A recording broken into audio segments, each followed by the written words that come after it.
علیکم ورحمۃ اللہ وبرکاتہ۔ سورۃ التوبہ آیت نمبر 94۔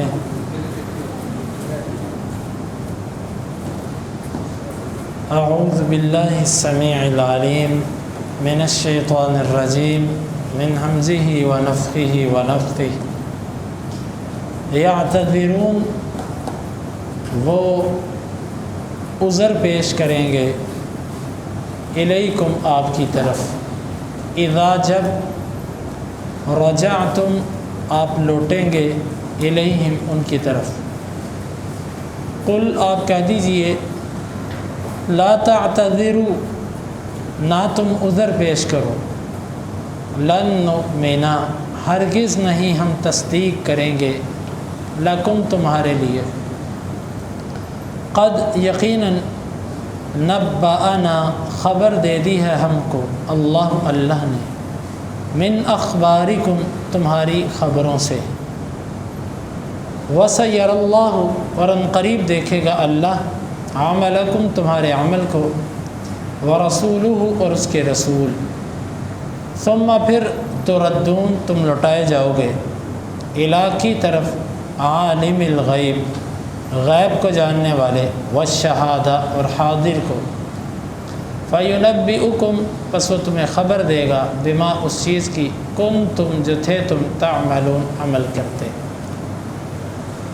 یعتذرون الیکم اذا رجعتم الیہم، وہ عذر پیش کریں گے آپ کی طرف جب آپ ان کی طرف لوٹیں گے۔ قل لا تعتذروا لن نؤمن لکم قد نبأنا اللہ من اخبارکم، آپ کہہ دیجئے، تم عذر نہ پیش کرو، ہم ہرگز تمہاری تصدیق نہیں کریں گے، یقیناً اللہ نے ہمیں تمہاری خبروں میں سے کچھ بتلا دیا ہے۔ وَسَيَّرَ اللَّهُ عَمَلَكُمْ وَرَسُولُهُ، ان قریب اللہ اور اس کا رسول تمہارے عمل کو دیکھیں گے۔ ثُمَّ تُرَدُّونَ إِلَىٰ عَالِمِ الْغَيْبِ وَالشَّهَادَةِ، پھر تم غیب اور حاضر کو جاننے والے کی طرف لوٹائے جاؤ گے۔ فَيُنَبِّئُكُمْ بِمَا كُنتُمْ تَعْمَلُونَ، پس وہ تمہیں تمہارے ان اعمال کی خبر دے گا جو تم کرتے تھے۔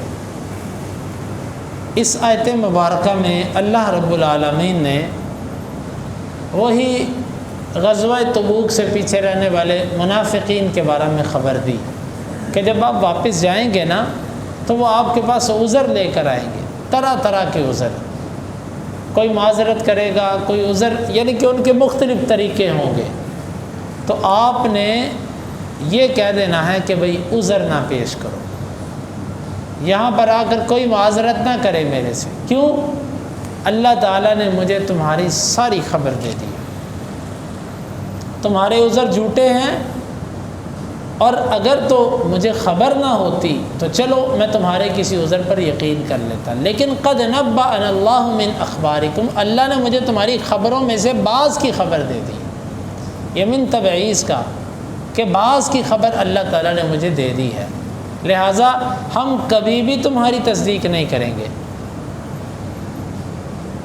یہاں تک، اور آگے پھر فرمایا کہ تم اگر یہ کہتے ہو کہ ہم آئندہ کبھی بھی آپ کو ایسی شکایت کا موقع نہیں دیں گے، تو کوئی بات نہیں، آئندہ کی آئندہ صحیح، جو گزر گیا اس کی معذرتیں نہ پیش کرو، آئندہ اپنے عمل سے ثابت کرو کہ تم نے معذرت کی ہے، یعنی آئندہ ایسا جرم کا ارتکاب ہی نہ کرو تاکہ ہمیں یقین ہو جائے کہ تم نے سچی معذرت کی ہے۔ وَسَيَّرَ اللَّهُ عَمَلَكُمْ وَرَسُولُهُ، ان قریب اللہ اور اس کا رسول تمہارے عمل کو دیکھے گا، پتہ چل جائے گا آئندہ تم کیسے ہو، اس لیے زبان سے معذرتیں پیش نہ کرو۔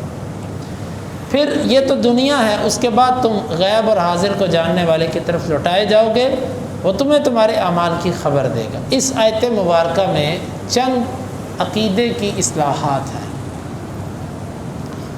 پہلی چیز ہے کہ علم غیب صرف اور صرف اللہ تعالیٰ کی ذات کے پاس ہے، غیب کا علم کسی اور کے پاس نہیں ہے۔ دلیل، آپ صلی اللہ علیہ وسلم نے فرمایا، قد نبأنا اللہ من اخبارکم، اللہ نے ہمیں تمہاری خبروں میں سے بعض کی خبر دی ہے۔ یعنی کہ ہم تمہاری تصدیق اس لیے نہیں کریں گے کہ اللہ نے ہمیں بتا دیا، اگر اللہ ہمیں نہ بتاتا تو شاید ہم تمہاری باتوں کی تصدیق کر جاتے۔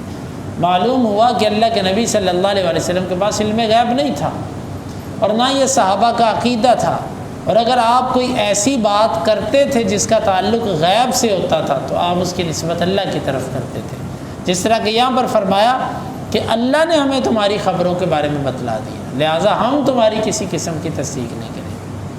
دوسری بات یہ ہے کہ جب تک کسی بندے کے بارے میں واضح طور پر اس کے جھوٹے ہونے کی کوئی دلیل نہ مل جائے، اس مسلمان کی تکذیب نہیں کر سکتے۔ بظاہر اس کی تصدیق ہے، یہاں پر فرمایا ہم تمہاری تصدیق نہیں کر سکتے۔ کیوں نہیں کر سکتے؟ کیونکہ اللہ نے ہمیں تمہارے بارے میں بتا دیا۔ من اخبارکم، یہاں سے یہ بات سمجھ آتی ہے کہ اللہ نے کچھ خبریں بتلائیں، ساری خبریں نہیں بتلائیں۔ منافقین کے بارے میں بھی ساری باتیں نہیں بتائیں، کچھ بتائیں، من اخبارکم۔ اور پھر آگے کچھ لوگ اس آیت مبارکہ سے غلط مطلب کشید کرنے کی کوشش کرتے ہیں کہ جی دیکھو اللہ نے قرآن میں فرمایا اللہ اور اس کا رسول دونوں تمہارے عمل کو دیکھیں گے۔ معلوم ہوا رسول بھی حاضر ناظر ہے، رسول بھی ہر جگہ موجود ہے، اسی لیے وہ تمہارے عمل کو دیکھتا ہے، اور رسول زندہ ہے، وہ زندہ ہے تو تمہارے عمل کو دیکھتا ہے نا۔ حالانکہ یہ اس آیت کی تفسیر نہیں ہے، یہ آیت مبارکہ کے اندر تحریف ہے۔ اس آیت کا یہ مطلب نہیں ہے۔ اس آیت مبارکہ کا مطلب ہے کہ تمہاری جو آئندہ کی زندگی ہے، اللہ کا رسول جس سے تم معذرتیں پیش کر رہے ہو وہ بھی دیکھ لے گا تم کیسے عمل کرتے ہو، اور اللہ جس سے تم معافیاں بظاہر مانگ رہے ہو وہ بھی دیکھ لے گا کہ کیا بنے گا آئندہ۔ اس کا یہ مطلب نہیں ہے کہ تا قیامت جو بھی کوئی عمل کرے گا، جہاں بھی کرے گا، اللہ اور اس کا رسول بھی اس کو دیکھتا ہے۔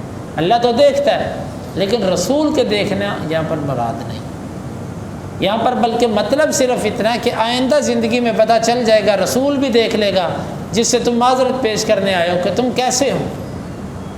اس کی دلیل آیت نمبر 105 دیکھیں، اسی صورت کی آگے والا صفحہ دیکھیے، آیت نمبر 105۔ اس میں اللہ تعالیٰ نے فرمایا کہ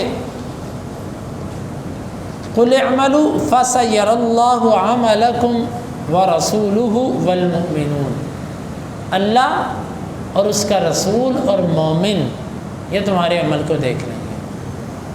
تو اگر اس سے مراد یہ ہے کہ تا قیامت اللہ کے رسول ہر ایک کے عمل کو دیکھتے ہیں تو یہاں پر تو مومنوں کا بھی ذکر ہے۔ اس کا مطلب ہے ہر مومن بھی پھر حاضر ناظر ہوا، ہر مومن بھی پھر عمل کو دیکھتا ہے منافقین کے، ہر مومن پھر حاضر ناظر ہوا۔ اس کے بارے میں تم کیا کہو گے؟ لہٰذا قرآن مجید کی ایسی تفسیر کرنی چاہیے کہ جس سے قرآن کی دیگر آیات کے اندر تحریف نہ کرنی پڑے، دیگر آیات کے ساتھ اس کا ٹکراؤ اور تعارض نہ آئے، کیونکہ آگے اللہ تعالیٰ نے فرمایا کہ وَسَتُرَدُّونَ إِلَىٰ عَالِمِ الْغَيْبِ وَالشَّهَادَةِ، ان قریب تم غیب اور حاضر کو جاننے والے کی طرف لوٹائے جاؤ گے۔ اگر نبی بھی غیب اور حاضر جانتا ہے تو یہ بات کہنے کی کیا ضرورت ہے؟ اگر نبی بھی غیب اور حاضر جانتا ہے، پھر اللہ اکیلا تو عالم الغیب والشہادہ نہ ہوا، پھر تو نبی بھی شریک ہو گیا۔ معلوم ہوا کہ یہاں پر صرف اور صرف غیب اور حاضر کو جاننے والی ذات ایک اللہ تعالیٰ کی ذات ہے۔ یہ باقی غلو پر مبنی عقیدہ ہے جو لوگوں نے گھڑ رکھا ہے۔ فَيُنَبِّئُكُم بِمَا كُنتُمْ تَعْمَلُونَ، ان قریب وہ تمہیں خبر دے گا ان اعمال کی جو تم کرتے ہو۔ اور اس آیت سے یہ بات بھی سمجھ آئی کہ معذرت دو طرح کی ہوتی ہے، ایک ہوتی ہے زبان سے، کلمات کے ساتھ، دل سے نہیں، عمل نہیں بدلا، صرف زبان سے معذرت، یہ منافقوں کی معذرت ہے۔ شرمندہ ہوئے، پکڑے گئے، چوری پکڑی گئی، معذرت کر لی، دل سے نہیں، اوپر سے۔ مومن کی معذرت کیسی ہوتی ہے؟ مومن کی سچی معذرت عمل کے ساتھ ہوتی ہے، وہ زبان سے کم، اور وہ زبان سے نہیں کہتا، وہ کہتا ہے انشاءاللہ آئندہ میں آپ کو عملاً دکھاؤں گا کہ میں نے توبہ کر لی۔ یہاں پر اللہ تعالیٰ نے بھی اسی چیز کی طرف اشارہ کیا کہ تم معذرتیں نہ کرو، ان قریب اللہ اور اس کا رسول تمہارے عمل کو دیکھ لے گا، عمل سے پتہ چلے گا تمہاری معذرت تھی کہ نہیں تھی۔ تو اس سے معلوم ہوا ہماری ہر وہ توبہ اور ہر وہ معذرت جو ہم زبان سے کرتے ہیں لیکن دل اور عمل سے نہیں کرتے، وہ جھوٹ ہے، وہ منافقوں جیسا عمل ہے۔ تو یہ آیت مبارکہ ہمارے لیے بہت سے اسباق اور تربیت کے پہلو اپنے اندر لیے ہوئے ہے۔ اللہ تعالیٰ سے دعا ہے کہ اللہ تعالیٰ ہمیں اس آیت مبارکہ کو سمجھنے کی اور اس کے تقاضوں کو پورا کرنے کی توفیق عطا فرمائے۔